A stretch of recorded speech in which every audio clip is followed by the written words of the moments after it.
Sir జై Srikrishna sir. నమస్కారం. Srikrishna sir. జై Srikrishna. Thank you very much.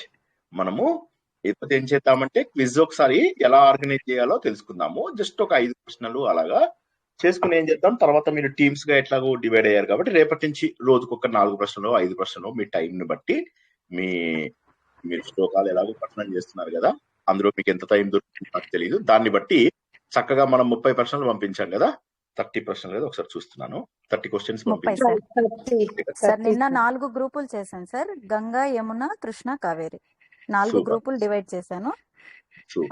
ఒక 5 క్వశ్చన్స్ వాళ్ళకి షూర్. అంటే ఒక కాంపిటీషన్ లాగా అనుకోకండి, చక్కగా ఇదేమి ఇందులో పోటీ లేదు, గెలిచిన వాళ్ళకి ప్రైజులు లేవు. సో మన జ్ఞానమే ప్రైజులు అనుకోండి అందరూ. సో కాబట్టి ఎక్కువ స్ట్రెస్ పడద్దు, అయ్యో ఏమైపోతుందో నేను తప్పు చెప్తే ఏమనుకుంటా, తప్పు చెప్పిన వాళ్ళే ఎక్కువ నేర్చుకుంటారని గుర్తుంచుకోండి. ఎందుకంటే అందరము తప్పు చెప్పిన వాళ్ళమే. చాలా మందికి మీకు చెప్తే మీరు నమ్ముతారో నమ్మరో గానీ అట్లీస్ట్ మీరు చాలా చాలా బెటరు. మీరు 90% ఆఫ్ ద పీపుల్ ని బాగా తెలుసు అనుకున్న వాళ్ళని వెళ్ళి అడగండి, అసలు జస్ట్ ఎన్ని చాప్టర్స్ ఉన్నాయని అడగండి.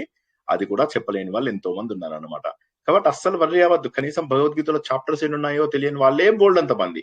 అలాంటిది మీరు అంత మాత్రం చెప్పగలిగారు అంటే అయిపోయింది, మీరు ఒక మెట్టు ఎక్కినట్టే అనుకోండి. ఎందుకంటే ప్రోగ్రెస్ ఎప్పుడు కూడా మనకు మొదటి మెట్టుతోటి ప్రారంభం అవుతుంది. ఎదుగుదల అనేది ఆ మొదటి మెట్టు దగ్గర సిగ్గుపడకూడదు. మనం మొదటి మెట్టు దగ్గర సిగ్గుపడ్డామంటే ఎదగడం కష్టం అవుతుంది. కాబట్టి చక్కగా మీరు చెప్పగలిగిన వాళ్ళు చెప్పండి, చెప్పలేకపోతే పక్క వాళ్ళ సహాయం తీసుకోండి. మీ గ్రూప్ లో ఎవరు చెప్పినా సరే చూద్దాం. అసలు గ్రూప్ వారీగా మీరు చెప్పగలిగితే సరే, లేకపోతే ముందు అసలు ప్రశ్నలు అయితే అడిగి చూద్దాము. ఒక్కసారి నేను గ్రూప్ లోకి వెళ్ళి క్వశ్చన్స్ చేస్తాను. ఇప్పుడు చెప్పకున్నా పర్వాలేదండి, తెలియని వాళ్ళు ఏం సిగ్గుపడాల్సిన అవసరం లేదు. మనము నెక్స్ట్ క్విజ్ అంటే రేపు క్విజ్ లో కూడా నేర్చుకోవచ్చు. అయినా కూడా మీకు ఇంకా ఆ బిడియం వెళ్ళలేదంటే నిదానంగా కూడా నేర్చుకోవచ్చు. దయచేసి అందరు ముందుకు రండి, వినండి అందరు కూడా. జస్ట్ ఎలా అవుతుందో చూడండి. ఓకేనా అండి? అందరూ మ్యూట్ లో ఉండండి ప్రస్తుతానికైతే. ఇప్పుడు ముందు మనము ఫస్ట్ క్వశ్చన్ చూసుకుందాం. అందులో ఏమని చెప్తున్నాము, ఇది ఏంటి క్విజ్ నంబర్ 1 అన్నమాట. అంటే మనం ఇంతకు ముందు ఏం చేసామంటే క్విజ్ అందరికి పంపించి వాళ్ళందరినీ జవాబులు రాయమని మేము కరెక్షన్స్ చేసి మళ్ళీ జవాబులు పెట్టి టైం అయింది. కొంతమంది ఏంటంటే జవాబులు వచ్చాక చూడొచ్చులే అని చెప్పేసి కూడా నెగ్లెక్ట్ చేసిన వాళ్ళు ఉన్నారన్నమాట. అందుకోసం మనం ఏం చేస్తున్నామంటే ఇందులోనే అడిగి ఇంకాస్త వివరంగా తెలుసుకుంటాం. అందుకే ఈ క్విజ్ కి మనం భగవద్గీత సారం అని చెప్పేసి పెట్టామన్నమాట. ఫస్ట్ చాప్టర్ మొత్తం అయ్యాక క్విజ్ ఉంటుంది, అలాగే సెకండ్ చాప్టర్ మొత్తం అయ్యాక క్విజ్ ఉంటుంది. అలాగా వీలైన వాళ్ళే చెప్పండి, చెప్పలేని వాళ్ళు ఏమి కంగారు లేదు, భయపడాల్సిన అవసరం లేదు, బిడియం లేదు, తప్పు చెప్తామన్న భయం లేదు. ఓకే, ముందు మొదటి క్వశ్చన్ చూసుకుందాము. భగవద్గీత ఎన్ని అధ్యాయాలు? ఓకే, ఎన్ని అధ్యాయాలలో? 18 వెరీ గుడ్. అందరూ ఇందులో 18 అధ్యాయాలు తెలియని వాళ్ళు ఎవరన్నా ఉంటే వాళ్ళు తెలుసుకోండి. మనకు మొత్తం ఎన్ని అధ్యాయాలు ఉన్నాయి? 18 అధ్యాయాలు ఉన్నాయి. అందరూ కూడా చెప్పిన వాళ్ళు చాలా మంది చెప్పారు, చెప్పని వాళ్ళు కూడా అందరికీ తెలుసు అని నేను అనుకుంటున్నాను. ఈ 18 అధ్యాయాల్ని మనము 3 భాగాలుగా చెయ్యొచ్చు. అవునా? ఎవరైనా చెప్పగలరా? ఆ 3 భాగాలు ఏవో చెప్పగలరా? నేను టీం వైజ్ అడగట్లేదు. అధ్యాయాలు అపెండిక్స్ అధ్యాయాలు, కర్మయోగము, భక్తి యోగము, జ్ఞాన యోగము. కరెక్ట్. మధ్యలో ఉండే 7 చాప్టర్స్ ఏవైతే ఉన్నాయో వాటిని ఏమంటారో చెప్పగలరా ఎవరైనా? సార్ మధ్యలో కరెక్ట్. అయితే భక్తి యోగం అనకండి, భక్తి షట్కము అంటే మీకు సులభం అవుతుంది. షట్ అంటే 6 అన్నమాట. సో భక్తి షట్కము అంటే భక్తి యొక్క 6 అధ్యాయాలు అని చక్కగా మనము తెలుసుకున్నాం. ఓకే, మొదటి 6 అధ్యాయాలను ఏమంటారు? యోగం అనకండి, కర్మ షట్కము. తెలిపేది కర్మయోగమే, షట్కము అనండి. Very good. తర్వాత లాస్ట్ 6 అధ్యాయాలని ఏమంటాము?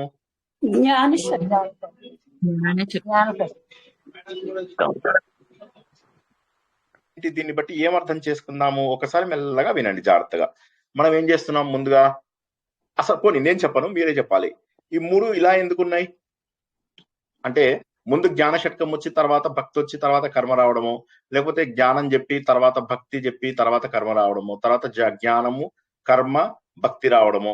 అలా లేకుండా ఇలా కర్మ భక్తి జ్ఞానం ఎందుకుంది? ఎవరైనా చెప్పగలరా? ప్రయత్నం కర్మ చేయగల అంటేనేమో మనం చేయవలసిన ముందు శ్రీలక్ష్మి గారు, కర్మలన్నిటిని తర్వాత ఉషా గారు. శ్రీలక్ష్మి గారు, ఉషా గారు, విజయలక్ష్మి గారు. ఒకరి తర్వాత ఒకరు చెప్పండి. శ్రీలక్ష్మి సత్ గారు, ఉషా గారు, సత్ విజయలక్ష్మి గారు. ముందు శ్రీలక్ష్మి సత్ గారు చెప్పండి.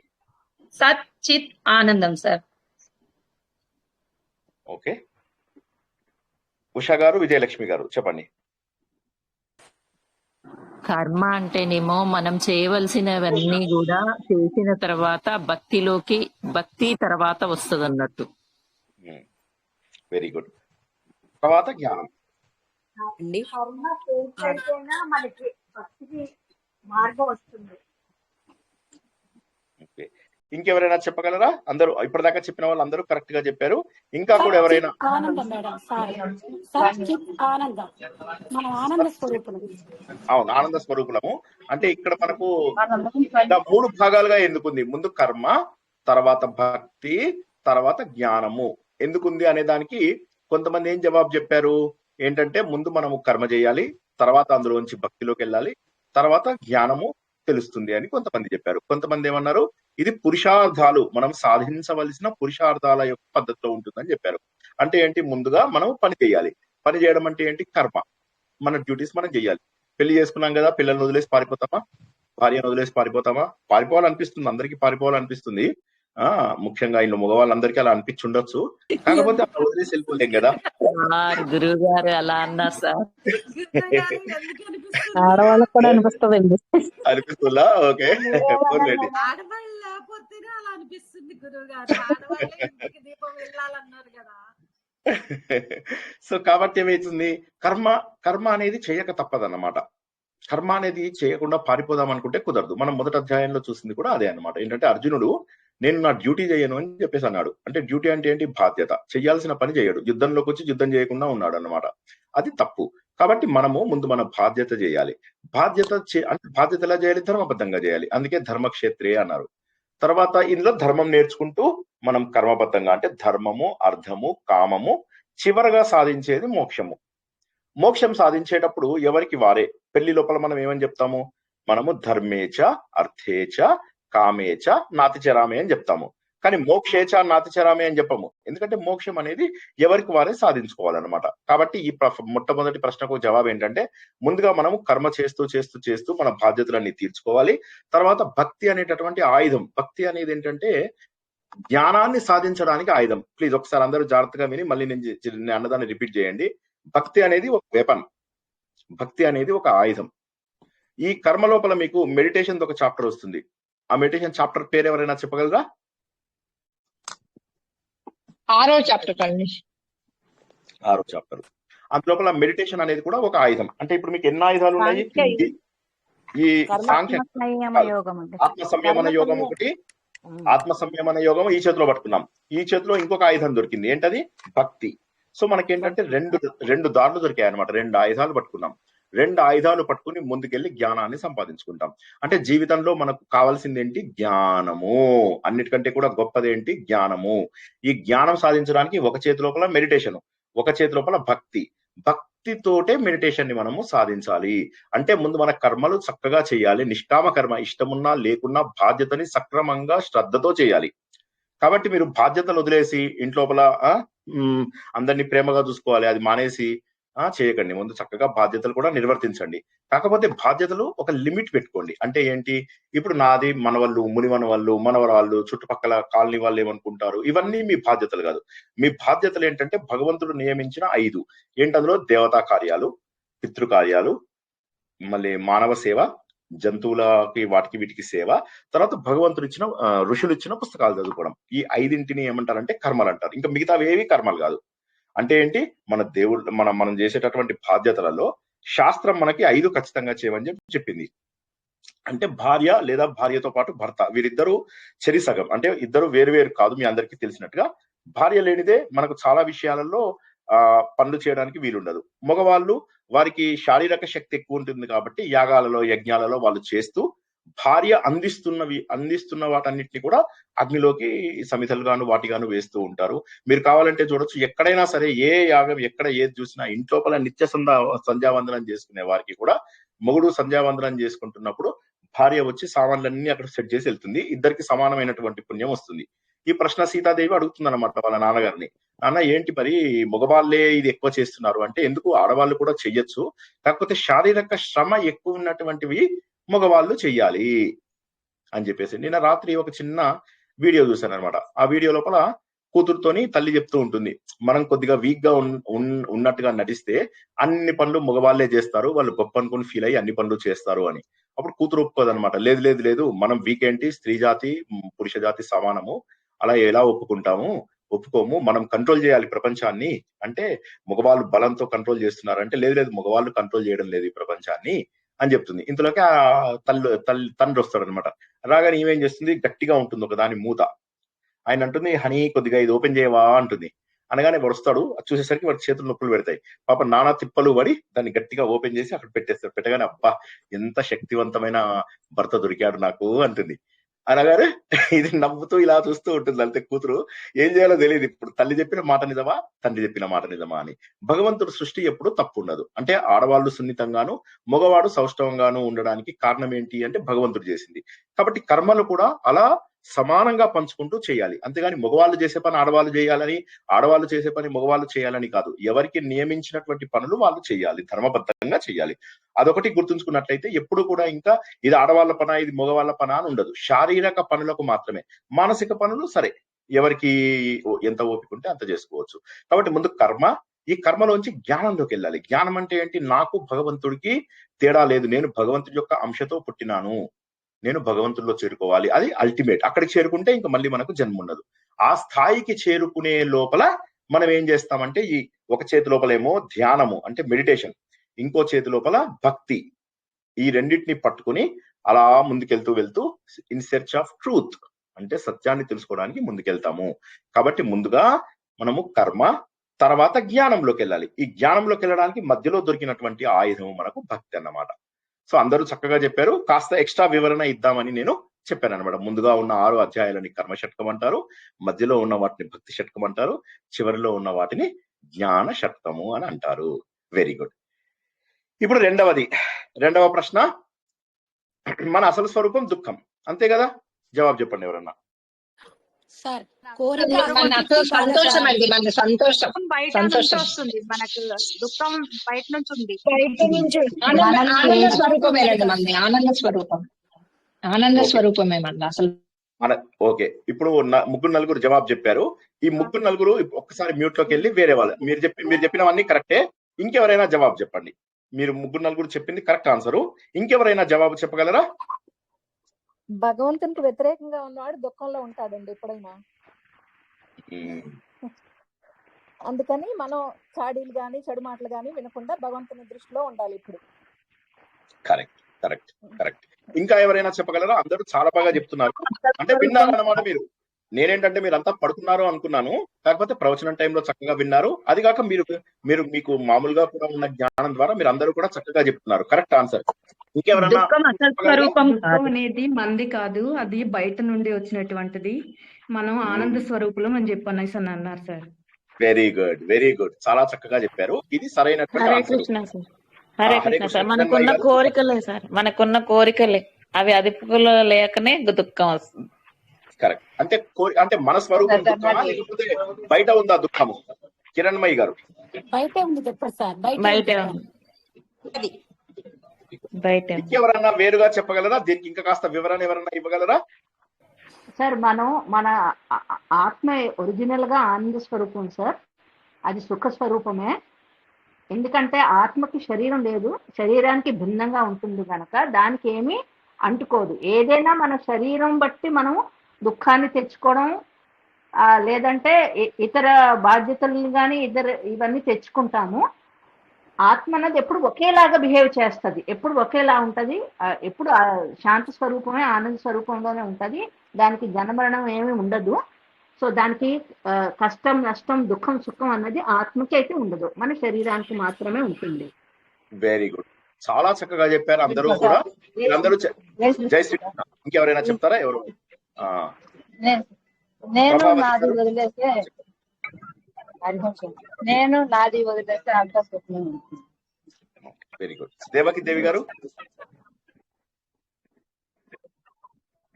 స్థిత ప్రజ్ఞతగా ఆత్మ ఉండగలుగుతుంది అండి.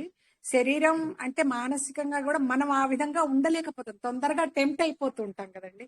ఆ స్థిత ప్రజ్ఞత కోసం కృష్ణుడు అర్జునునికి బోధ చేసి మనకి తెలియచేస్తున్నాడు. మీరు తెలుసుకోండి మానవులారా అని చెప్తున్న అనిపిస్తుంది నాకు. వెరీ గుడ్, చాలా బాగా చెప్పారు అందరూ. ఇక్కడ ఏమైందంటే రెండో ప్రశ్నకి చాలా సమయం తీసుకోవాలి, నేను బాగా ఎక్స్ప్లెయిన్ చేయాలి మీకు అనుకున్నాను. మీరు నేను చెప్పలేని విషయం ఒక్కటి కూడా, నేను చెప్పాల్సిన విషయం ఒక్కటి కూడా మిగల్చలేదు, అన్ని మీరే చెప్పేశారు. So all of you are right, correct answers చెప్పారు, చాలా డీటెయిల్ గా చాలా బాగా చెప్పారు. మొదటిది ఏంటి, దుఃఖం అనేది బయట ఉంది, కరెక్ట్. దుఃఖం మన స్వరూపం కాదు. ఉదాహరణకి నా పన్ను నా లోపల ఉంది, నాకు బాధ పెట్టదు. మరి రాళ్ళలాగా ఉంటాయి పళ్ళు, చాలా గట్టిగా ఉంటాయి, నొప్పి పెట్టవు ఎందుకు నాకు? అదే విధంగా పాముకు లోపల విషం ఉంటుంది, అది దానికి నొప్పి పెట్టదు, ఎందుకంటే దాని లోపల ఉన్నది దానికి ఎప్పుడు నొప్పి పెట్టదు. కాబట్టి నొప్పి పెట్టేది ఏదన్నా ఉంటే, మనను బాధ పెట్టేది ఏదన్నా ఉంటే అది బయట నుంచి వస్తుంది కానీ మనలోంచి రాదు. కాబట్టి దుఃఖం అనేది మనను బాధ పెడుతుంది, కాబట్టి అది మన స్వరూపం కాదు, బయట స్వరూపం. మొదటిది. రెండవ ఆన్సర్ ఎవరో ఇందాక చెప్పారు, సచ్చిదానంద స్వరూపం అని, అది కూడా కరెక్ట్. మనం ఎప్పుడు కూడా ఆనంద స్వరూపులమే. ఆఖరికి జైల్లో పెట్టినా కూడా సంతోషం వెతుకోవడానికి చూస్తాం. ఇప్పుడు జైల్లో పెడితే ఏంటి, పారాయణం చేస్తున్న వాళ్ళందరినీ తీసుకెళ్లి జైల్లో పెట్టారు అనుకోండి, వాళ్ళందరూ ఏం చేస్తారు, జైల్లో కూడా కూర్చుంటారు. కూర్చొని ఏం చేస్తారు, జైలర్ని కొద్దిగా బతిమలాడతారు, మాకు ఒక చిన్న రూమ్ ఇవ్వండి సార్, మేము అక్కడ పారాయణం చేసుకుంటామని. పారాయణం చేస్తామని కూర్చుంటారు. కూర్చుంటే పారాయణం చేస్తే ఊరుకోరు కదా, ఈ జైలు డ్రెస్సులు కాదు, మా అందరికి చీరలు తెప్పించండి అంటారు. చీరలు తెప్పించిన తర్వాత అలంకారాలు చేసుకుంటారు, మళ్ళీ అక్కడ కూడా కూర్చొని పారాయణం చేసుకుంటారు. అంటే దీనికి కారణం ఏంటి అంటే, మనం ఎప్పుడు కూడా ఆనందంగా ఉండాలనుకుంటాం. ఆ పని తప్ప గొప్ప ఇవన్నీ ముందు పక్కన పట్టేసేయండి, ఎప్పుడు ఆనందంగా ఉండాలనుకుంటాం. కాబట్టి ఆనందంగా ఉండడం కోసమే మన ప్రయత్నం అంతా ఉంటుంది. ఇంట్లో ఎవరైనా వెళ్ళిపోయినా కూడా మనం ఎలా ఉంటాము, ఒక 15 రోజులు బాధపడతాము, తర్వాత నార్మల్ గా ఉండడానికి ప్రయత్నం చేస్తాం. కాబట్టి దుఃఖము మన స్వరూపం కాదు. చాలా చక్కగా చెప్పారు అందరూ, ఎంత బాగా చెప్పారో నేను చెప్పలేను. I felt very happy. Okay, ఇప్పుడు మూడవ ప్రశ్న, కౌరవుల సైన్యాధిపతి ఎవరు, పాండవుల ఇద్దరిలో సర్వసైన్యాధిపతి ఎవరు? భీష్ముడు. కౌరవులకి భీష్ముడు అండి, పాండవులకి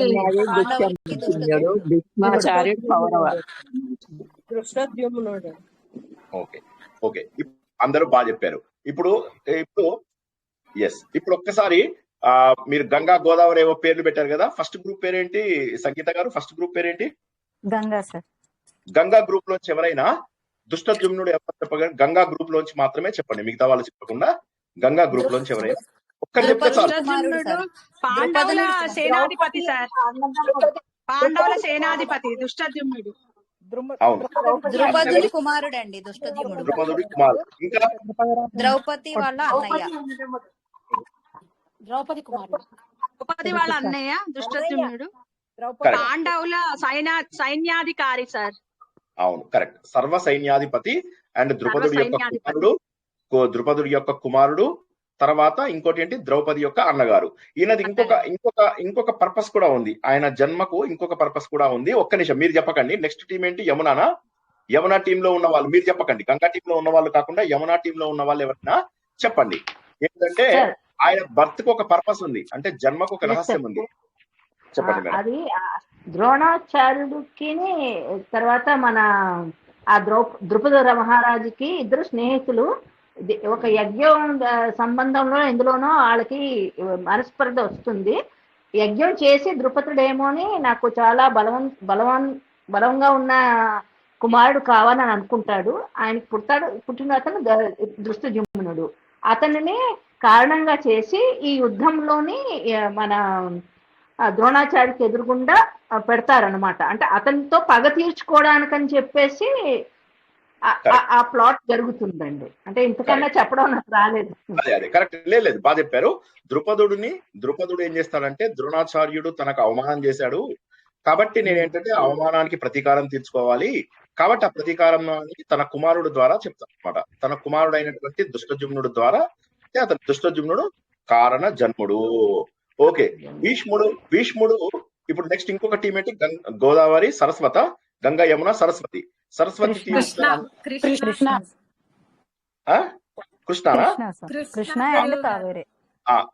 కృష్ణ టీము మీరేం చేస్తారంటే, ఇప్పుడు భీష్ముడు ఉన్నాడు కదా, భీష్ముడు అసలు పేరు చెప్పగలరా? భీష్ముడు ఎవరు, అతని అసలు పేరేంటి? ఎవరి కుమారుడు? భీష్ముడు. ఓకే, సగం కరెక్ట్. ఇంకెవరైనా చెప్పండి. దాసీపుత్రుడు. భీష్ముడు ఎవరి పుత్రుడు? సత్యవతి పుట్టినవాడండి. ఒక్క నిమిషం అందరూ మ్యూట్లోకి వెళ్ళండి. ఒక్క నిమిషం అందరూ వెళ్ళండి. ఒక్కసారి అందరూ మ్యూట్లోకి వెళ్ళండి. గంగాపుత్రుడు గురువు గారు. గంగాపుత్రుడు అండి భీష్ముడు. కరెక్ట్. ఇప్పుడు మన టీము ఏది గోదావరి యమున ఇప్పుడు కాదు, ఒక్క నిమిషం, గంగా యమున సరస్వతి టీం వాళ్ళే మాట్లాడుతున్నారా? కృష్ణ టీం వాళ్ళు. కృష్ణా టీం వాళ్ళే మాట్లాడండి. కృష్ణా టీమే మాట్లాడండి. ఓకే, ఒక్క నిమిషం అందరూ మ్యూట్లోకి వెళ్ళండి. కృష్ణా టీంలో ఎవరైనా భీష్ముడు ఎవరి పుత్రుడు? అతను పూర్వజన్మలో ఎవరు?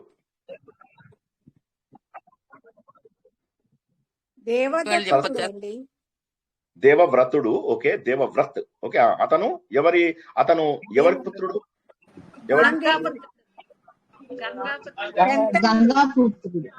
గంగాపుత్రుడు. కరెక్ట్. గాంగేయుడు లేదా గంగాపుత్రుడు. Correct answer. అతను ఎవరు అసలు? ఒరిజినల్ గా ఎవరు అతను? గంగాపుత్రుడు కాదు, అతను ఈ జన్మ ఎత్తక ముందు ఎవరు? అష్టవసువులలో ఒకరు. Correct answer. అష్టవసువులలో ఒకరు. అష్టవసువులు మనకు ఎవరో చెప్పగలరా? ఎవరైనా అష్టవసువుల యొక్క పర్పస్ చెప్పగలరా? అష్టవసువులు ఎందుకున్నారు మనకు? ఇప్పుడు మనకు ద్వాదశాదిత్యులు, ఏకాదశ రుద్రులు, అష్టవసువులు, అశ్విని దేవతలు, వీళ్ళందరినీ కలిపితే 33 మంది అవుతారు. కాబట్టి మనం ఏమంటాము? 33 కోట్ల దేవతలు ఉన్నారు మనకు అంటాము. కోటి అంటే గ్రూప్ అని మీనింగ్ అనమాట. కోటి అంటే 1 crore అని కాదు. కోటి అంటే గ్రూప్. 33 కోట్ల దేవతలు అంటే ఏంటంటే 33 గ్రూప్స్ ఆఫ్ దేవతలు. ఈ 33 ప్లీజ్ ఎవరో మ్యూట్ లో ఉండండి. ప్లీజ్ రిక్వెస్ట్, మ్యూట్ లో ఉండండి. చాలా, ఎందుకంటే మళ్ళీ మీరే రికార్డు పంపించినప్పుడు మీరే ఇబ్బంది పడతారు. అందుకోసమని 33 కోట్ల దేవతలు.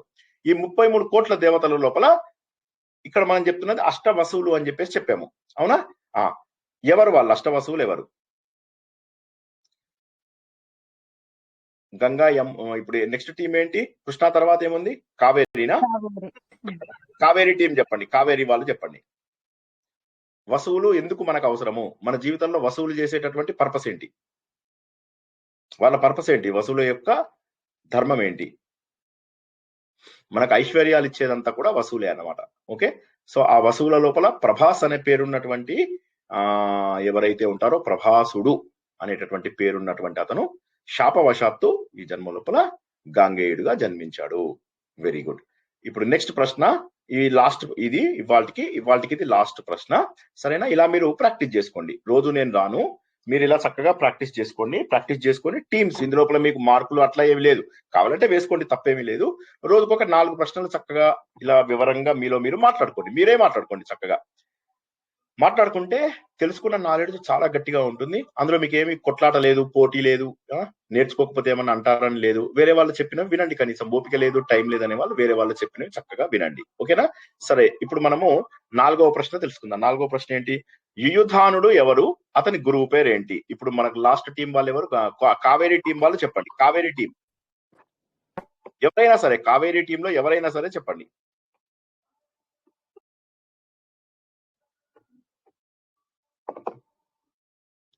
కావేరీ టీంలో ఎవరైనా? ఓకే, క్వశ్చన్ ను మనము గంగా టీం కి ట్రాన్స్ఫర్ చేద్దాం. గంగాకి వెళ్ళండి. గంగా టీం ఎవరైనా చెప్పగలరా? యదువంశానికి చెందిన యోధుడండి అతను. గురువు అర్జునుడు. కృష్ణ సుభద్ర తనయుడండి. సుభద్రాదేవి తనయుడు. సుభద్ర తనయుడు కానీ యదువంశం వాడే అతను. వేరే ఈ యాదవులలో ఒక వంశం. కృష్ణునికి పినతాత మనవడండి యుయుధానుడు. యుయుధానుడు కృష్ణుడికి కజిన్ అవుతాడు. అతని పేరు సాత్యకి. అతని పేరు వేరే టీం వాళ్ళు లే ఏ టీం వాళ్ళు అయితే ఆ టీం వాళ్ళే చెప్పండి. అతని పేరు సాత్యకి. అతని గురువు పేరు అర్జునుడు. Correct answer. అందరూ కూడా చక్కటి జవాబు చెప్పారు. యుద్ధం లోపల చివరి వరకు కూడా బతికేది ఒక్క సాత్యకే. చాలా మందిని అశ్వత్థామ చంపేస్తాడని చెప్పి తెలుసుకున్నాం కదా. బతుకుండేది పంచ పాండవులతో పాటు బతుకున్నటువంటి వ్యక్తి ఇతను ఒక్కడే. ఎవరు? మన యుయుధానుడు. యుయుధానుడు ఒక్కడే బతుకుంటాడు. యుయుధానుడు తప్ప మిగతా పాండవులు తప్ప ఇక మిగతా ఎవరు బతకరు. ఈ యుయుధానుడి పేరు సాత్యకి. ఈ సాత్యకి యొక్క గురువు అర్జునుడు. అర్జునుడికి ఎన్నో మాట్లాడతారు. మ్యూట్ లో ఉండాలి ప్లీజ్ అందరూ కూడా. సో అర్జునుడు ఆయనకు గురువు అవుతాడు. చక్కగా అందరూ కరెక్ట్ ఆన్సర్ చెప్పారు. అర్జునుడు ఆయన గురువు. అండ్ సాత్యకి యొక్క కాంట్రిబ్యూషన్ ఏంటంటే చాలా సార్లు ఈవెన్ కర్ణుని కూడా ఓడిస్తాడు ఒకసారి ఈ యుద్ధం లోపల. తర్వాత అర్జునుడు సైంధవుని చంపడానికి వెళ్తున్నప్పుడు తను కూడా వెంట వెళ్తాడు అనమాట. వెంట వెళ్తుంటే అందరూ అర్జునుడిని ఆపడానికి ప్రయత్నం చేస్తుంటారు, రోడ్ బ్లాక్ చేస్తూ ఉంటారు. ఆ సమయం లోపల సాత్యకి వెళ్ళి వాళ్ళందరినీ చీల్చి చెండాడుతాడు. వండర్ఫుల్, మీరందరూ చాలా చక్కగా చేస్తున్నారు క్విజ్. ఒకసారి ఇప్పుడు ఈ 4 ప్రశ్నలు మనం పూర్తి చేసుకున్నాము. ఈ 4 ప్రశ్నలు కాకుండా ఇక రేపటి నుంచి 4 ప్రశ్నలైనా సరే రేపటి నుంచి రోజుకు ఒక 5-10 నిమిషాలు కేటాయించుకోండి. కేటాయించుకుని ఎవరికి తెలిసిన వివరం వాళ్ళు చెబుతూ ఉండండి. ఒక టీం వాళ్ళు జవాబు చెప్పారు, ఆ టీం వాళ్ళు ఎక్కువ వివరం ఇవ్వలేదు అనుకోండి, వేరే టీం వాళ్ళు చెప్పండి. ఇక్కడ కొట్లాట, ఫైటింగ్, బిడియము, సిగ్గు, ఆధ్యాత్మికతలో ఉండకూడదు. కాబట్టి చక్కగా నేర్చుకోండి. తెలుసుకున్న జ్ఞానాన్ని మాటిమాటికి రివైజ్ చేసుకుంటే తప్ప ఈ అవకాశము ఏంటంటే భగవంతుడు ఇచ్చిన అవకాశము. భగవంతుడు మనకు తనంతట తాను స్వయంగా అందించిన జ్ఞానాన్ని మనం ఇలా రివిజన్ చేసుకునే అవకాశం వస్తుంది. అందరికీ కూడా కృతజ్ఞతలు. ఇంకేమన్నా అడుగుతారా ఎవరన్నా? బాగుందా ఇలాగా క్విజ్? చక్కగా రోజు చేసుకోండి ఒక 10 నిమిషాల పాటు. చాలా బాగుంది సార్. చదవడం ఒక ఎత్తు సార్, దాన్ని మళ్ళీ చెప్పగలగడం ఒక ఆర్ట్. అది డెవలప్ అవుతుంది సార్. ఇలాగైతే అది డెవలప్ అవుతుంది. యుధానుడు గురించి మళ్ళీ ఒకసారి చెప్పండి. యుయుధానుడు ఎవరంటే ఆయన సాత్యకి, ఈయన కృష్ణుడి యొక్క కజిన్ అన్నమాట. అతను అర్జునుడి యొక్క శిష్యుడు కూడా అవుతాడు. అంటే కృష్ణుడికి అన్న తమ్ముడు అవుతాడు. అతను అర్జునుడికి శిష్యుడు కూడా. బాగా నేర్చుకుంటాడు, అర్జునుడి దగ్గర చాలా బాగా నేర్చుకుంటాడు. నేర్చుకుని యుద్ధ విద్యల లోపల అర్జునుడితో ఎప్పుడు కూడా ఉంటాడన్నమాట. ఈ సాత్యకే యాదవ వంశం నాశనం కావడానికి కూడా కారణము. ఎందుకంటే యాదవ వంశంలోనే ఇంకొక వీరుడు ఉంటాడు, కృతవర్మ అని.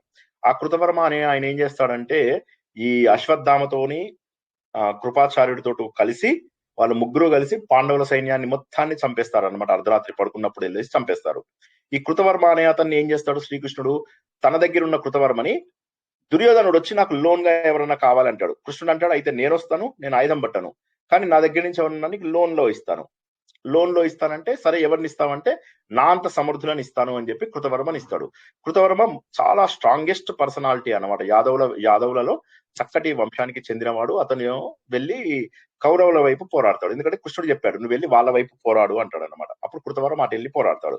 పోరాడినప్పుడు ఏమైతుంది, బానే పోరాడాడు, కానీ అర్ధరాత్రి కూడా చంపడం తప్పు కదా.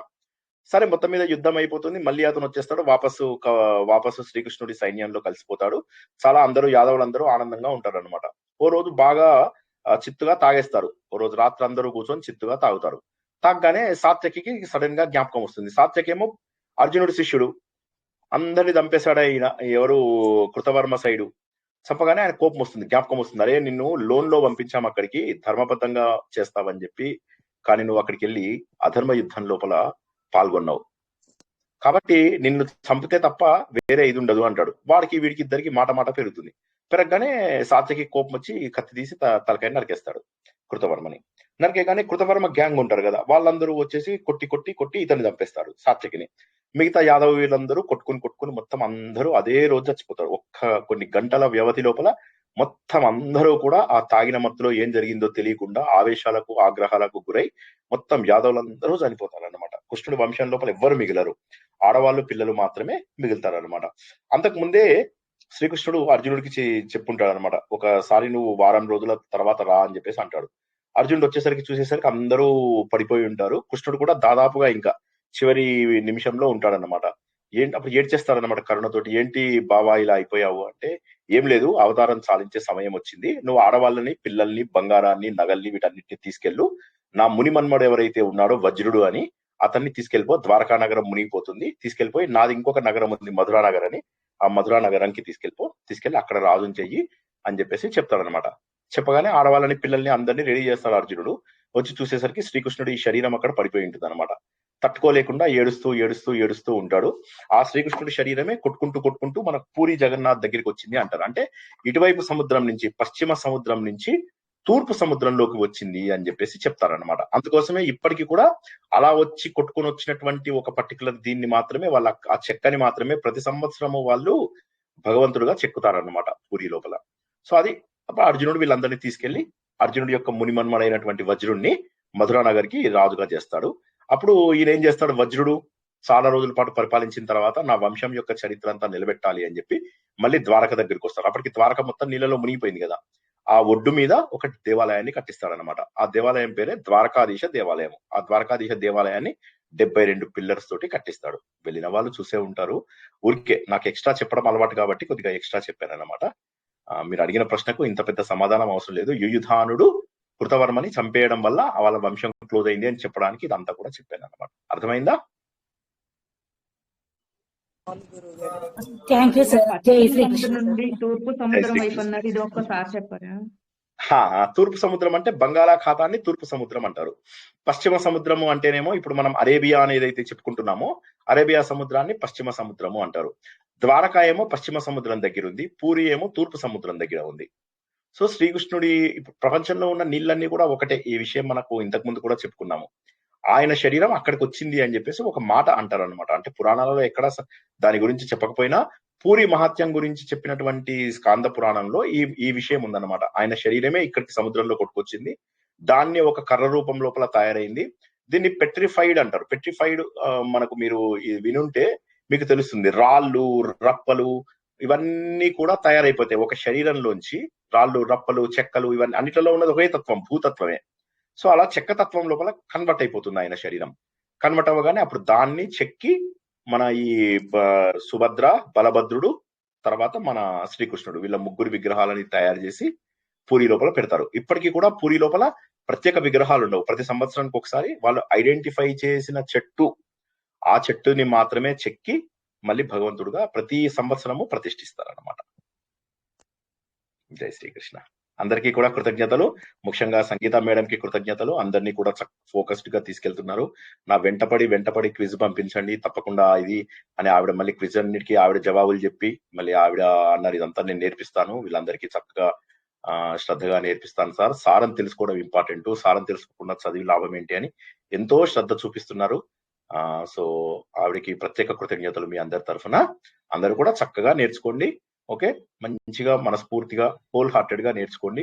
మీ ప్రతి సమస్యని శ్రీకృష్ణుడే సాల్వ్ చేస్తాడు. ఆయన మీద మీరు ధ్యాస పెట్టండి. మీకు భగవంతుడు పరబ్రహ్మ ఒక్కడే. ఈ ప్రపంచంలో అందరికీ ఉన్నది ఒకటే దేవుడు. ఆ పరబ్రహ్మని ఇక్కడ మనం భగవద్గీత చదువుకుంటున్నప్పుడు కృష్ణుడి రూపంలోను, లలిత చదువుకుంటున్నప్పుడు అమ్మవారి రూపంలోను, శివపురాణం చదువుకుంటున్నప్పుడు శివుడి రూపంలోను, అలా ఒక్కొక్క పురాణంలో ఒక్కొక్క రూపంలో మనం ఆయనని పూజిస్తాము. భగవంతులు ఎవరు వేరువేరు కాదు, భగవంతుడు ఒక్కడే. ఆయన అంశే మనందరి లోపల కూడా ఉంది. జై శ్రీకృష్ణ. మీరు క్లాస్ కొనసాగించినా సరే లేకపోతే ఇంకా ఇక్కడికి ఆపుకున్నా సరే ఇలాగే రోజు చక్కగా చేస్తారు. ఒక మాట సార్, మీరు తెలిసిన మీకంతా తెలిసే ఉంటుంది, మేము ఎక్కువ చెప్పి ప్రసంగంగా అలా లేదు సార్. మేము తెలియకుండా చాలా మంది ఉంటాము. మీరు అట్లా అనుకోవద్దండి సార్. మాకు ఇబ్బంది ఏం లేదు సార్. మీరు చెప్పింది మాకు ఎంతో ప్రయోజనం అవుతుంది. నమస్కారం సార్. జై శ్రీకృష్ణ. చెప్పండి. జై శ్రీకృష్ణ. ఇంకా ఈ రోజుకి మనము రికార్డింగ్ ఇక్కడ ఆపుతున్నాము. నేను నేను ఎగ్జిట్ అవుతాను. మీరు కాసేపు మాట్లాడుకునేది ఉంటే మాట్లాడుకుని యూ కెన్ కంటిన్యూ. ఈ రికార్డింగ్ మేడం మీకు షేర్ చేస్తారు. ఓకే. జై శ్రీకృష్ణ అందరికి. కృష్ణ.